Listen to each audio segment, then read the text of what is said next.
¿Me escuchan? Sí, Sí, sí. escucha. Ok. Montoya, ¿le puedes cambiar? Porfis. Bueno, nosotros les vamos a hablar de los tumores ováricos malignos. En general, los tumores se clasifican como cáncer ovárico epitelial. Hoy nos vamos a enfocar en los de células germinales, mañana en los del estroma de los cordones sexuales. El ovárico epitelial representa el 90 al 95% de todos estos tumores. Los ováricos de células germinales entre el 5 al 10%. En cuanto a la incidencia, se ha demostrado que los de células germinales es relativamente baja, de 0,4 por cada 100.000 mujeres.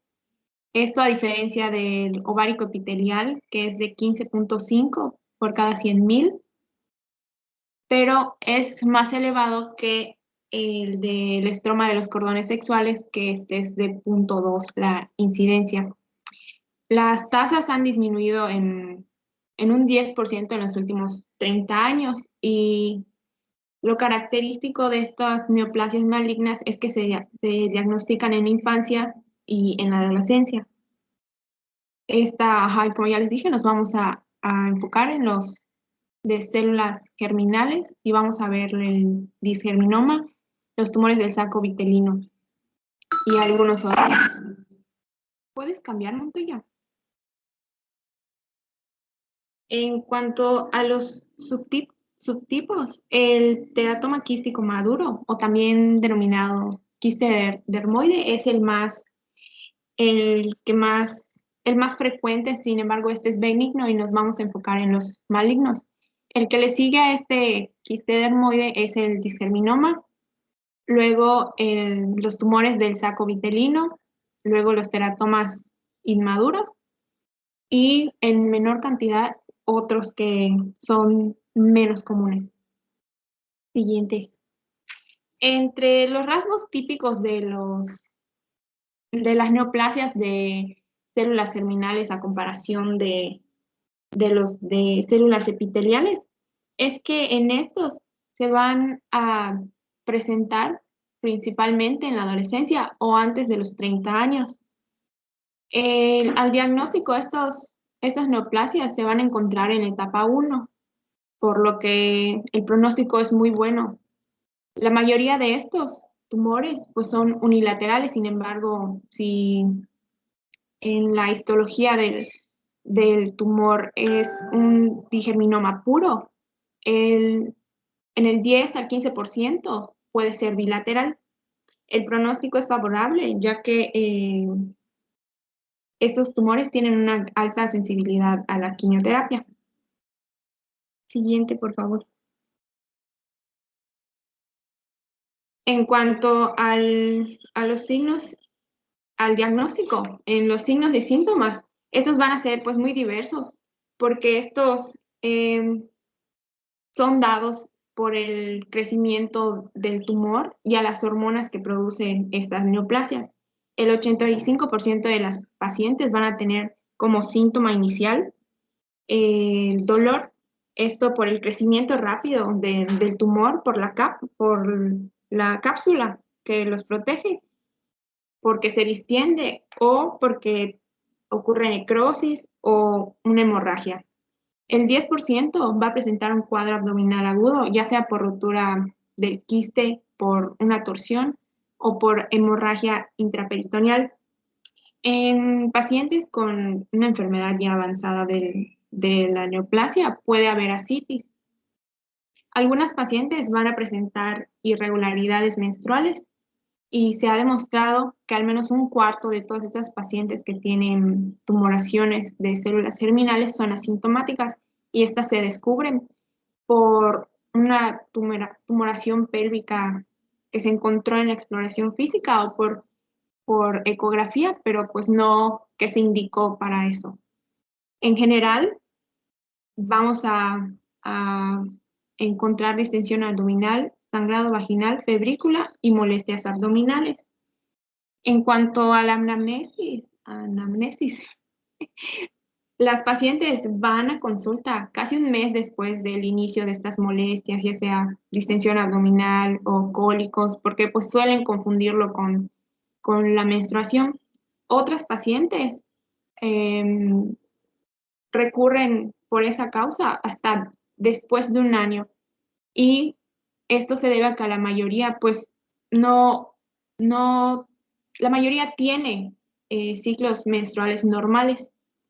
La mayoría de las mujeres que presentan este, estas neoplasias, pues no se ha embarazado o no se ha embarazado debido a la edad que se presentan estos-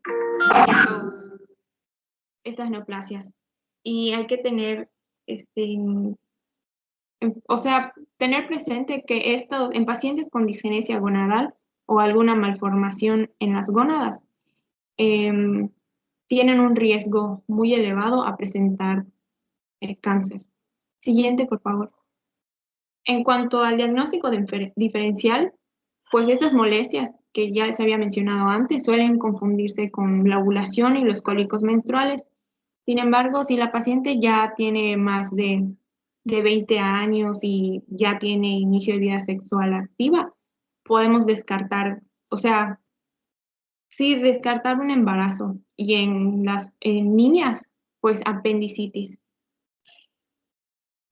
También es muy indicativo del diagnóstico si la paciente tiene tumoraciones en anexos, si en la ecografía se encuentran estas tumoraciones o si se ha realizado este, em, la valoración de la hormona gonadotropina coriónica humana y la alfa-fetoproteína se encuentran elevadas, pero ahorita más adelante vamos a hablar un poco de eso.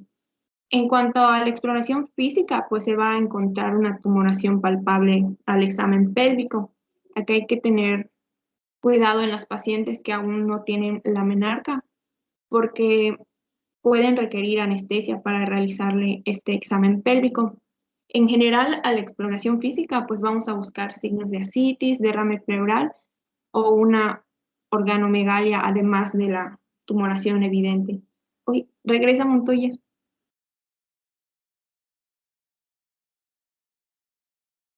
Si se realizan imágenes, los teratomas quísticos maduros siempre tienen rasgos característicos en las imágenes que se ven por ecografía, pero en en los tumores de células germinales es un poco diferente, porque aquí la tumoración va a ser ovárica, compleja y multilobulada.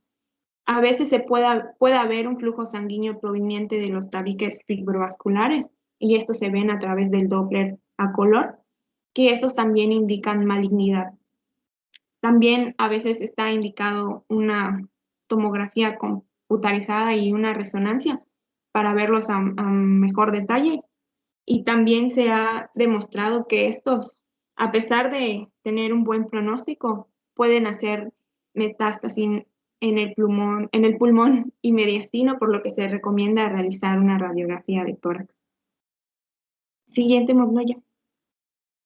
En cuanto a las pruebas de laboratorio para hacer el diagnóstico, es necesario pedirse los marcadores tumorales, que son la gonadotropina colónica humana y la alfa-fetoproteína. También se tiene que pedir una biometría hemática completa y pruebas de función hepática antes de iniciar el tratamiento.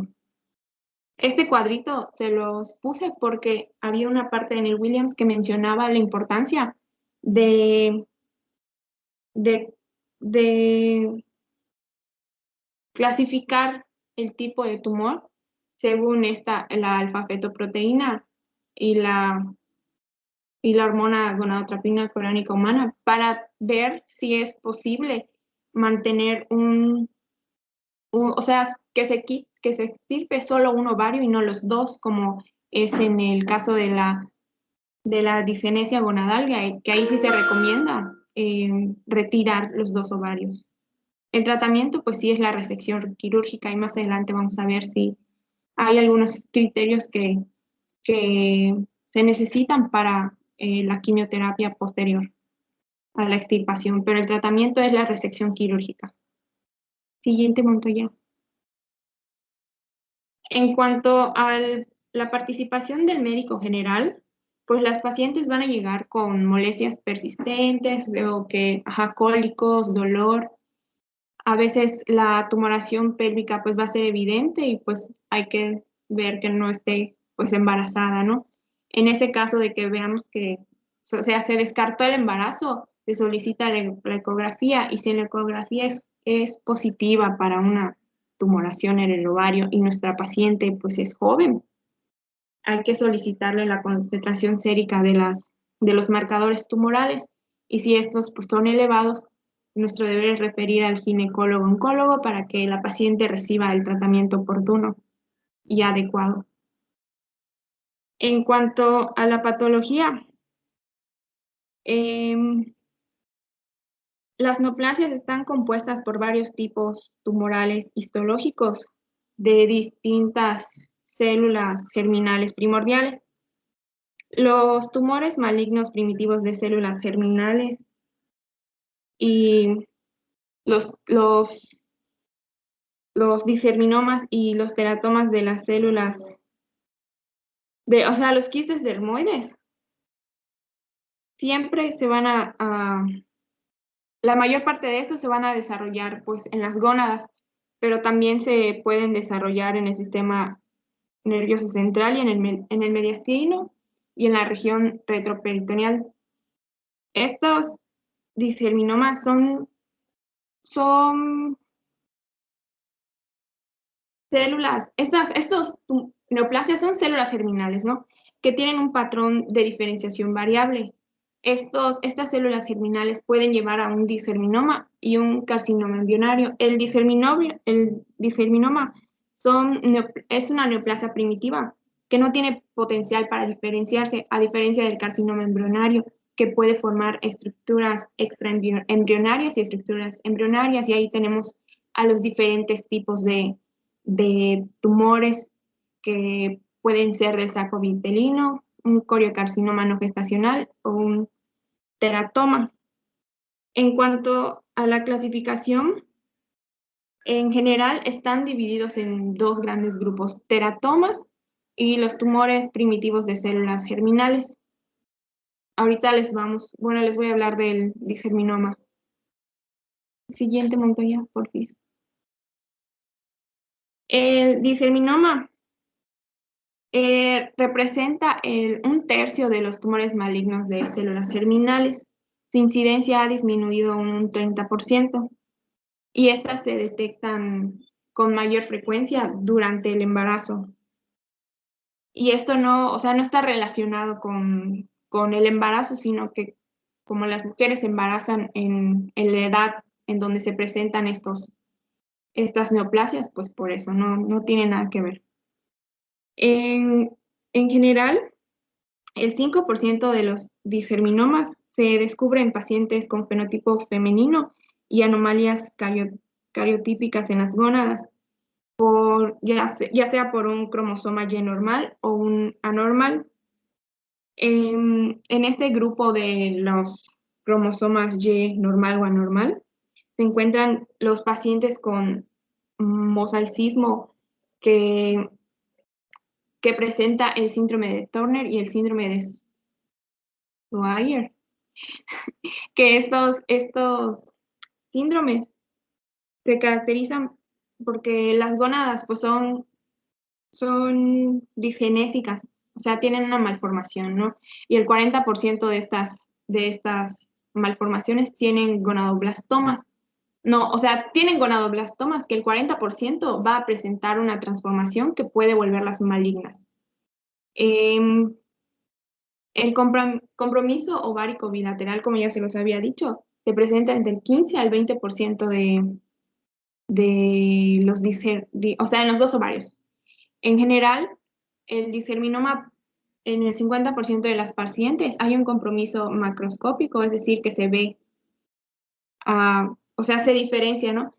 En cambio del otro 50% tiene cambios microscópicos. Y Siguiente, por favor. En cuanto al, a los laboratorios, pues vamos a tener que van a haber concentraciones altas de los marcadores tubulares, de los marcadores tumorales. También la deshidrogenasa láctica sérica y las isoenzimas LDH1 y 2 son útiles para la vigilancia de los pacientes, además de que pues, van a estar elevadas. En cuanto a la apariencia del tumor, macroscópicamente, pues es variable, pero en general son tumoraciones sólidas, lobuladas, de color rosa, rosa bronceado o color crema. A nivel microscópico, como está en la imagen de arriba, pues se observa una proliferación monótona de grandes células claras, redondeadas, poliédricas, ricas en glucógeno citoplasmático con núcleos centrales, con uno o pocos nucleolos prominentes. Siguiente. El tratamiento estándar siempre pues va a ser la extirpación del ovario en caso de que se quiera conservar la fertilidad, pues se va a hacer una salpingoferectomía unilateral. En algunas circunstancias atenuantes se puede considerar la cistectomía ovárica y la estadificación quirúrgica, o sea, este cuadrito que les puse a un lado, siempre se va a extrapolar al cáncer ovárico epitelial. Las tasas de metástasis ganglionares van desde el 25 al 30%. Tiene una tasa de metástasis alta. En el disseminoma recurrente, en el otro ovario que no se extirpó, se presenta en el 5 al 10% de las pacientes en 2 años. Es por eso que en estas pacientes que tienen una disgenesia, se recomienda la extirpación de los 2 ovarios.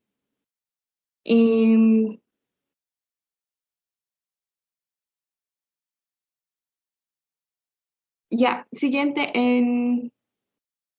Sí, sí, siguiente. El tratamiento de las pacientes que algunas van a requerir la quimioterapia posterior, pues va a depender de, de si es, o sea, de la estadificación, porque este está recomendado que el régimen BEP, que es la abreviación del cistoplatino, la bleomicina y el ectopósito, es el de elección para los tumores malignos germinales. Para los que no son disgerminomas. En el caso de los disgerminomas se recomiendan 3 a 4 ciclos de esta B, pero esto pues le compete al oncólogo. Aquí hay unos criterios que dependiendo del estadio en el que se encuentre, ya se va a seleccionar la quimioterapia o no. Y depende también si la paciente quiere conservar la fertilidad. Siguiente, por favor. En general, pues ya les había mencionado que el pronóstico es bueno porque o sea, responden bien a la quimioterapia y al tratamiento. Tiene una supervivencia a los 5 años del 99%, incluso si la paciente se encuentra en una etapa avanzada del cáncer, responden bien al tratamiento. Y siguiente.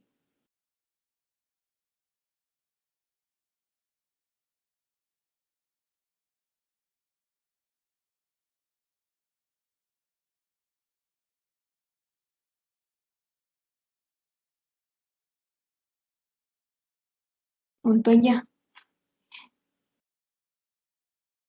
Bueno, ahorita va a continuar mi compañero David. Pues, vamos a continuar con el resto de tipo de tumores, que en este caso van a ser los del saco vitelino.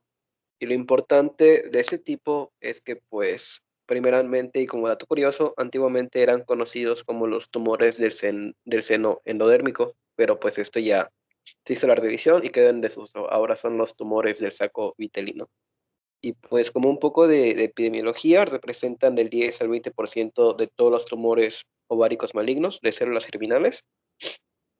Y pues también se dice que un tercio de las pacientes aún no llega a la menarquía o a la menarca en el momento de la presentación, por lo que inferimos que es un tumor de presentación temprana. El compromiso también de ambas gónadas es sumamente raro, pues suele ser de afectación unilateral, y cuando ya están afectados ambas gónadas se dice que ya hubo la metástasis en la cavidad peritoneal. Entonces sería de un pronóstico un poco más sombrío. En cuanto a su observación, a simple vista tenemos que, en comparación a otro tipo de tumores, estas son unas tumoraciones sólidas, más amarillas y fiables que los disgerminomas. Y pues aquí en la imagen se puede apreciar cómo se ve de forma macroscópica. Y en cuanto a su apariencia microscópica, tenemos un patrón reticular de diferenciación extraembrionaria, con formación de una red de espacios irregulares recubiertos por células epiteliales primitivas. Y tenemos unos cuerpos que son los cuerpos de Schiller-Duval, los cuales son una papila única recubierta por células tumorales y que contiene un vaso central, que es la imagen histológica que se ve abajo a la derecha. Y lo importante de estos cuerpos de Schiller-Duval es que cuando estos están presentes son patognómicos de los tumores del saco vitelino. Si no están, pues no se descarta, pero si están, pues está bastante seguro, ¿no? Y obviamente estos lastimosamente son de los tumores más letales que hay, y su tratamiento de elección es la quimioterapia. Afortunadamente, la mayoría de estos tumores son detectados apenas en su etapa 1, por lo que tienen el 93% de supervivencia a 5 años. Y bueno, estos tumores también tienen la característica de que crecen de forma rápida y se diseminan al peritoneo y a los pulmones por vía hematógena. En cuanto a aquellos que ya están en estadios más avanzados, por ejemplo, estadios de 2 a 4, tienen una tasa de supervivencia a 5 años de 64 a 91%. Y pues como otro dato, en aquellos que hay recidivas, aquellas personas que tienen sus recaídas eh, antes de los 6 meses, pues el pronóstico tiende a ser un poco más sombrío. Siguiente Montoya, por favor. Ahora vamos a hablar de otros tumores primitivos de las células germinales, los cuales son tres, que tenemos al carcinoma embrionario, al poliembrioma y al coriocarcinoma. Este es el primero de los tres, que es el carcinoma embrionario, y este se suele dar igual en mujeres jóvenes, teniendo un promedio en los 14 años, y este se forma de células epiteliales parecidas a las del disco embrionario. Sus hojas son sólidas y desorganizadas, de grandes células anaplásticas, espacios semejantes a los glandulares, y tienen estructuras capilares. Y como dato característico, como aquí entra la importancia de lo que nos dijo Melissa en diapositivas atrás con su tablita de las pruebas serológicas, este tipo de tumor suele producir tanto gonadotropina coriónica humana, y también tiene la alfa-fetoproteína pues elevada en la mayoría de los casos. Siguiente. Ahora hablando del poliembrioma, que es otro tipo de tumor. Pues como su nombre lo dice, tiene cuerpos semejantes a los de un embrión, y tiene un pequeño, por así decirlo, disco germinal central situado entre las dos cavidades, que vienen siendo, como digamos, la cavidad amniótica y el saco vitelino.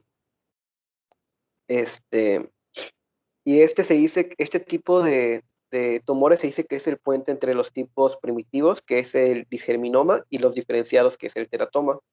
Y a los tumores de células germinales se le conoce como un teratoma. Digamos que pues es un teratoma más inmaduro, es como que el punto medio entre estos dos tipos de tumores, así se le puede catalogar. Siguiente, Montoya, por favor.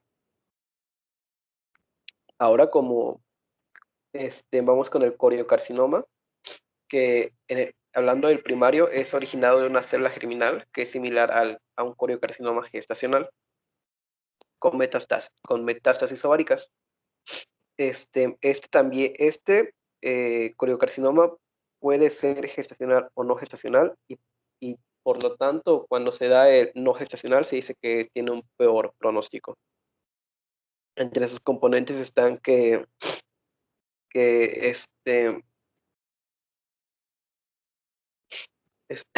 perdón, es que estoy un poco enfermo. Dice que otros componentes de células germinales son igual al coriocarcinoma no gestacional y bueno, estas son las formas de distinguirlo, ¿no? Cuando está en el embarazo próximo concomitante, se dice que es el coriocarcinoma gestacional, y cuando no estamos ante esta situación, se conoce como el coriocarcinoma no gestacional. Siguiente punto ya. Ahora pasamos con otro tipo de tumores, que estos son los tumores mixtos de las células germinales, que estos tienen un patrón mixto, como su nombre lo dice. La diferenciación celular, como unos datos, se da en 25 a 30% de los casos, y pues la incidencia de estos ha disminuido en un 30% en las últimas décadas. Antes eran más frecuentes y poco a poco pues han ido disminuyendo su incidencia. Y bueno, tenemos que el disgerminoma es el componente más frecuente y hay que tener esta estructura muy, muy en cuenta, porque cuando esta estructura se encuentra en el tumor de células mixtas, suele ser más, digamos, más peligroso, por así decirlo. Suele haber un mayor compromiso. Y bueno, se encuentra con tumor del saco vitelino. Es también un teratoma inmaduro o puede ser de ambos. Y la frecuencia de compromiso ovárico bilateral depende de la presencia o de la ausencia de un componente que es el disgerminoma, es lo que les quería comentar, que pues si está o no está, o sea, cuando está más bien es cuando suele haber el compromiso de manera bilateral. Y el tratamiento y el pronóstico dependen de los componentes no germinómatos. Siguiente, Montoya. Ahora, hablando de los teratomas inmaduros, estos son tejidos que derivan de las tres capas germinales del ectodermo, mesodermo y endodermo. Y pues hay unas estructuras inmaduras o embrionarias que son lo que los distinguen, lo que los diferencian de los teratomas quísticos maduros o benignos, que ya Melissa nos habló un poco de ellos al inicio de la exposición. Y a la inspección de estos tenemos que son o sea, a la inspección del tumor, no de la paciente. Tenemos que son unas tumoraciones grandes, redondeadas o lobuladas, como se aprecia en las imágenes.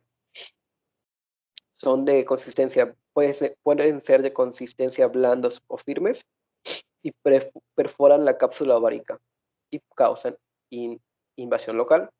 Por dentro suelen ser sólidas con áreas quísticas intermitentes o nódulos sólidos presentes solo en la pared quística, mientras que las áreas quísticas, o sea, suelen estar llenas esas áreas quísticas suelen estar llenas de líquido seroso o mucinoso o de material sebáceo y pelo. O sea, como los teratomas, vaya, que hemos visto durante clases anteriores. Ya en cuanto al examen microscópico, tenemos que es una mezcla desordenada de tejidos y pues de elementos inmaduros, como su nombre lo dice, y lo que más se suele encontrar son los tejidos neuroectodérmicos, que están dispuestos como túbulos primitivos y hojas de pequeñas células redondeadas malignas que pueden relacionarse con la formación de glía. Siguiente, Montoya, por favor. Y bueno, también tenemos esto que es la transformación maligna de teratomas quísticos maduros o quistes dermoides, que estos son tumores poco comunes y son las únicas variantes de células germinales que suelen desarrollarse en mujeres posmenopáusicas. Las áreas malignas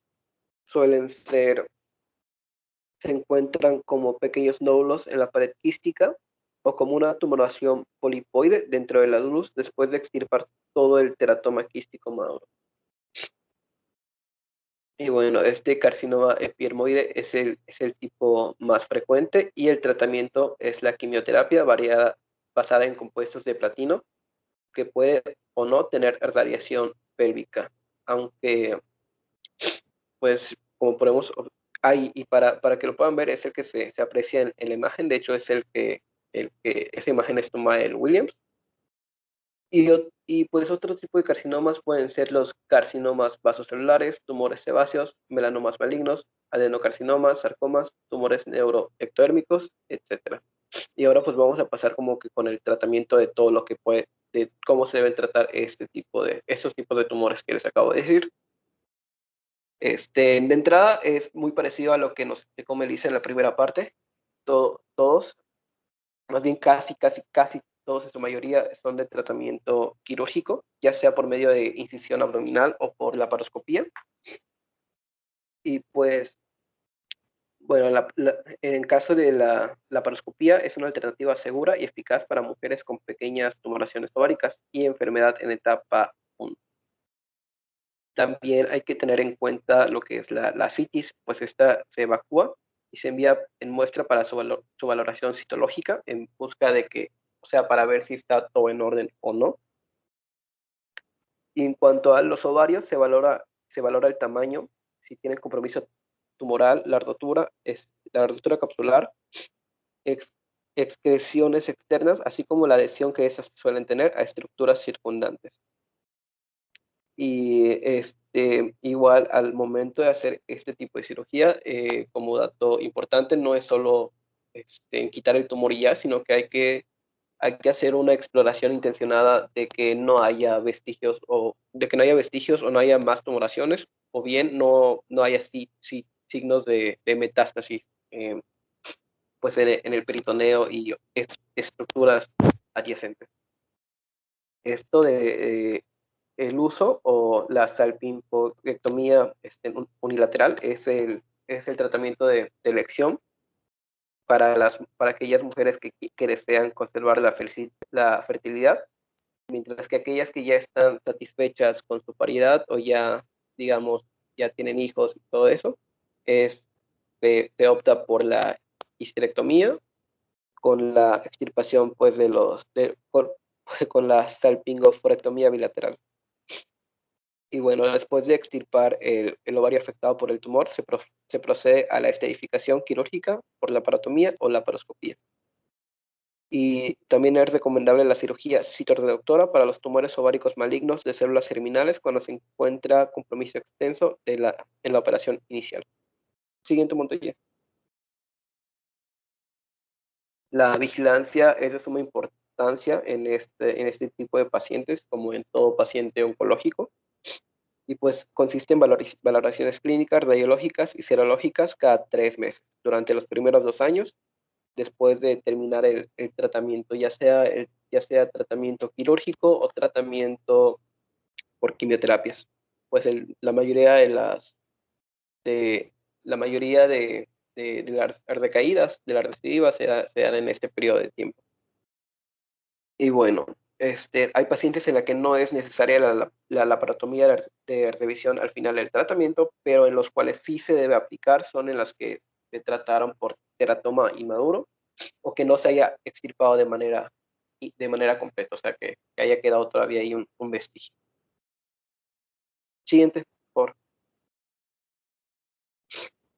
En cuanto a la quimioterapia, es básicamente lo mismo que nos comentó Melissa, pero como dato curioso es que los discriminomas en etapa 1A y los teratomas inmaduros de grado 1A no requieren quimioterapia adicional, sino que simplemente con el tratamiento quirúrgico basta. Y en cuanto a la enfermedad más avanzada y todos los demás tipos histológicos de tumores, ováricos malignos de células germinales, requieren quimioterapia combinada. ¿Con qué medicamentos? Pues con el BEP, que ya nos comentó Melissa, que es la bleomicina, el etoposide y el cisplatino, que según el William debe ser administrado durante 3 semanas. Y recientemente como que se están haciendo estudios para ver si la eficacia del carboplatino y el etopósido pueden tener la misma eficacia administrados en 3 ciclos. Según el Williams, los resultados en estos ensayos han sido favorables pero aún no se han empezado a implementar el tratamiento estándar, sigue siendo con el BEP, con la blomicina, el etoposide y el cisplatina. Y bueno, en pacientes con resección tumoral incompleta, hoy en día se recomiendan al menos 4 ciclos del BEP. En cuanto a la radiación fue lo que se usaba antes de la existencia de la quimioterapia, pero pues ahora se prefiere la quimioterapia por la mayor probabilidad de conservar la función ovárica. Hoy en día el uso de la radiación es únicamente de tratamiento paliativo en caso de un tumor de células germinales con resistencia demostrada a la quimioterapia. Simplemente, pues, como dar, ya saben, paliativo. El siguiente, Montoya, por favor.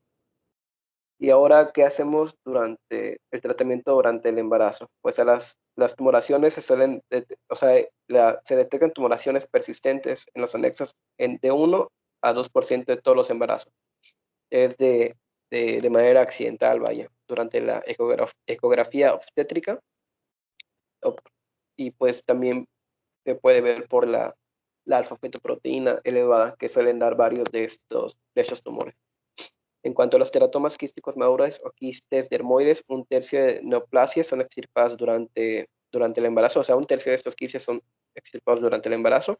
Y en cuanto a los disgerminomas, representan solo del 1 al 2% de tales tumoraciones, pero aún son la neoplasia maligna más frecuente durante el embarazo.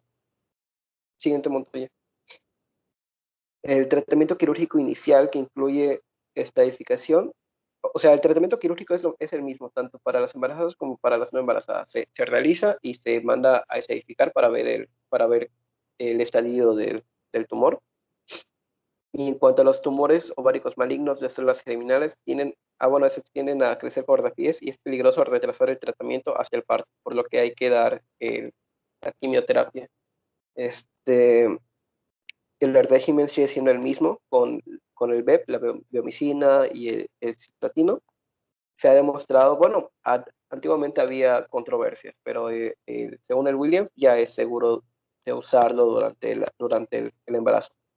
En caso de disgerminomas extirpados completos, sin embargo, se retrasa la administración de dicha terapia hasta el puerperio.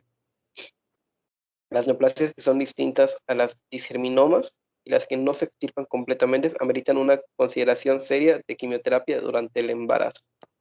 Y pues ya esto sería todo por nuestra parte y yo solo quisiera aclarar una duda que no sé si la doctora sepa algo al respecto sobre pues el uso de la quimioterapia durante el embarazo, porque pues el Williams decía que sí, pero igual medio leí por ahí que no estaba, que era controversial, vaya. Sí, sí se maneja durante el embarazo, solamente que la combinación es únicamente con 2 de los 3 que pues, son la opción que más se utilizan. El etoposide es uno de los medicamentos que se pueden manejar en conjunto con, si no mal recuerdo, el de los anteriores que mencionaste, creo que está la vinblastina también. Son 2 los que se pueden combinar, que sí se pueden manejar durante la gestación, en caso de que se tenga que hacer la citorreducción, o sea que tengamos que operar estando embarazada la paciente. Lo que se hace la gran mayoría de las veces, si es un tumor realmente que tenga características clínicas, a lo mejor por ultrasonido también, por imagen, ya sea una tomografía o por ultrasonido de malignidad, lo que se hace también es hacer la citorreducción, pero se puede manejar con un poquito de indometacina a la paciente o con algún útero inhibidor en lo que se hace el proceso quirúrgico. Y durante la recuperación de la laparotomía también se puede manejar a las pacientes con uteroinhibidores los 48 o 72 horas después de la cirugía para que no se desencadene el trabajo de parto. Pero la cirugía se debe realizar en caso de que haya una tumoración que genere complicaciones, dolor o para evitar el riesgo de torsión durante la gestación. Gracias, doctora.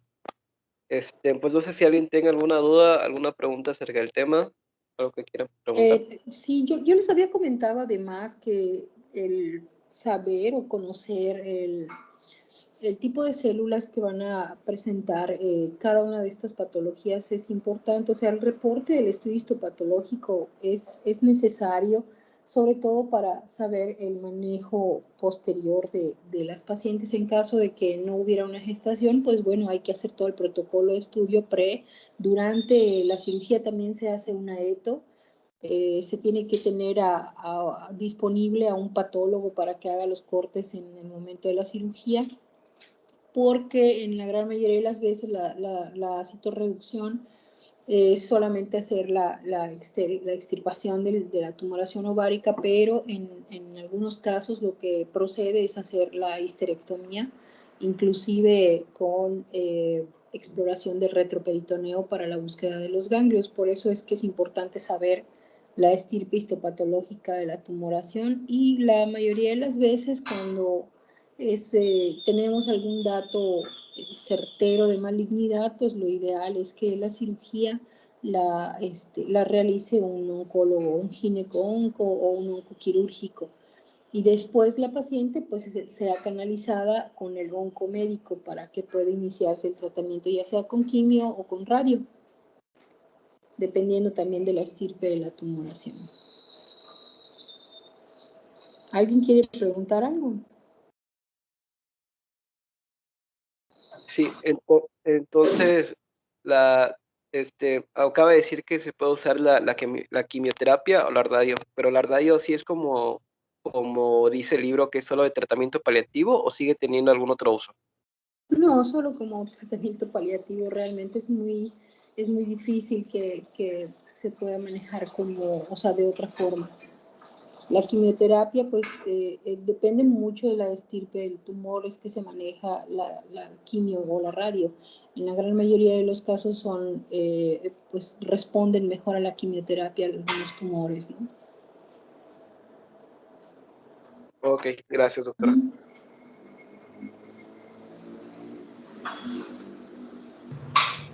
Pero, ¿cuál ha sido su experiencia con los marcadores tumorales? Porque sabemos que se piden como parte del protocolo en la Perdón, casi no te escucho, mi vida. ¿Puedes repetir la pregunta? Sí, claro. ¿Me escucha mejor ahora? Sí. Hola. Ok. Perdón, iba a preguntar si tenía alguna experiencia con los marcadores tumorales que se mencionaron en la clase de alfa-fetoproteína y la hormona gonadotropina colínica humana, sobre si realmente le han sido de utilidad. Sí, casi siempre se tienen que solicitar. Depende mucho también de que en el momento en el que estén las pacientes ingresan, tenemos que preguntar en laboratorio si tienen los reactivos, pero sí son de utilidad definitivamente, sobre todo, aunque sabemos que, por ejemplo, el CA125 no es específico pues, para un cáncer, sí lo podemos, o sea, lo debemos solicitar, porque ustedes saben que se eleva cuando hay un proceso inflamatorio. A lo mejor no solamente por el ovario, sino también por decir en el cáncer de mama o en alguna tumoración de mama también se eleva considerablemente. Entonces, tenemos que solicitarlos y es parte del protocolo que siempre pedimos que deban tener las pacientes.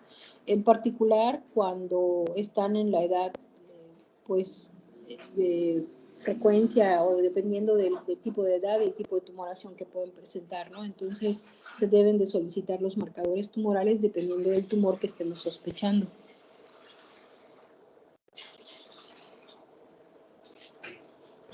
Ok, doctora, gracias.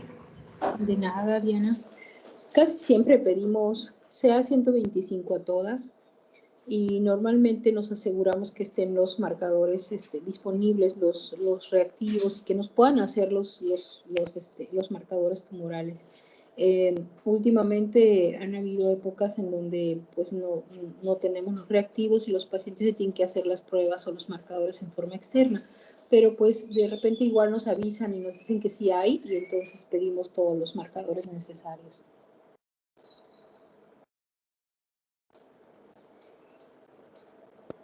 Ok, muchas gracias. Mucho gusto. ¿Alguien más que quiera hacer alguna pregunta? Yo quisiera preguntarle igual, ¿cuál ha sido su experiencia con los casos clínicos que ha tenido usted? Por ejemplo, en el sentido de que, ¿cómo se da cuenta de que puede haber un tumor? Llegan por un dolor o incluso por alguna masa abdominal? Bueno, durante el tiempo que ha sido, pues muchos años que me ha tocado ser operativa en el hospital, porque solo tengo 2 años que estoy como administrativo, en realidad a mí me tocaron de todos los tumores que se puedan imaginar de ovario, de todas las edades igual. Es muy frecuente, realmente es de los casos que yo diría después de las miomatosis uterinas de los más frecuentes, ¿no? En ginecología.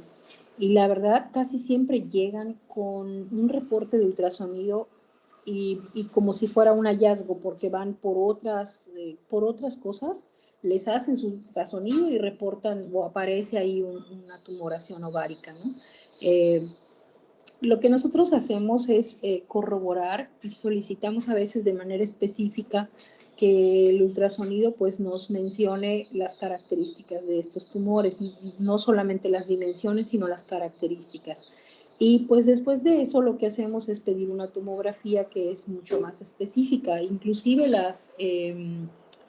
¿cómo se llama? Las urografías excretoras también nos son de mucha utilidad porque la tumoración puede presionar o comprimir y comprometer las vías urinarias, entonces es necesario, sobre todo si se va a someter a alguna cirugía, uno de los estudios que está considerado como parte del protocolo para la cirugía es la urografía excretora.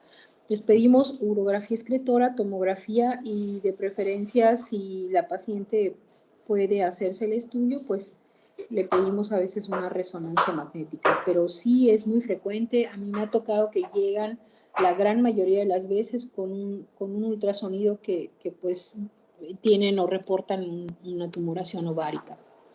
Han sido pocas, pero sí han habido pacientes que llegan con abdomen agudo por una torsión ovárica.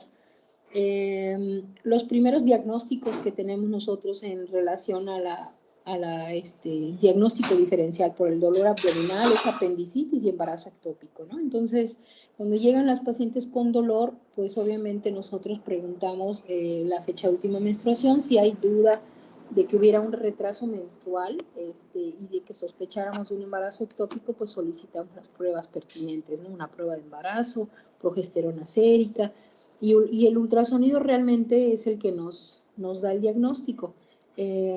Obviamente tenemos que tener en consideración que por ultrasonido también existen ciertos parámetros que nos pueden dar o establecer el diagnóstico diferencial. A veces el mismo ultrasonido muestra imágenes de excrescencias o papilas, ya sea internas, externas, tabiques, áreas sólidas, áreas líquidas, dimensiones, unilateral o bilateralidad. Y obviamente eso nos sirve a nosotros para poder establecer el diagnóstico, ya sea que lo hagamos durante la cirugía o inclusive pues cuando hay algún dato de malignidad las canalizamos a onco y las doctoras que son en la mañana y en la tarde las cirujanas oncólogas son las que hacen los procedimientos quirúrgicos, ¿no?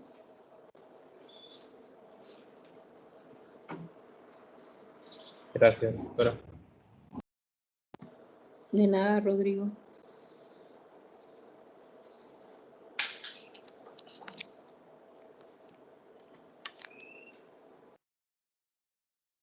Muy bien, pues continuamos entonces el día de mañana. Mañana es martes, pero si les parece podemos tener clase.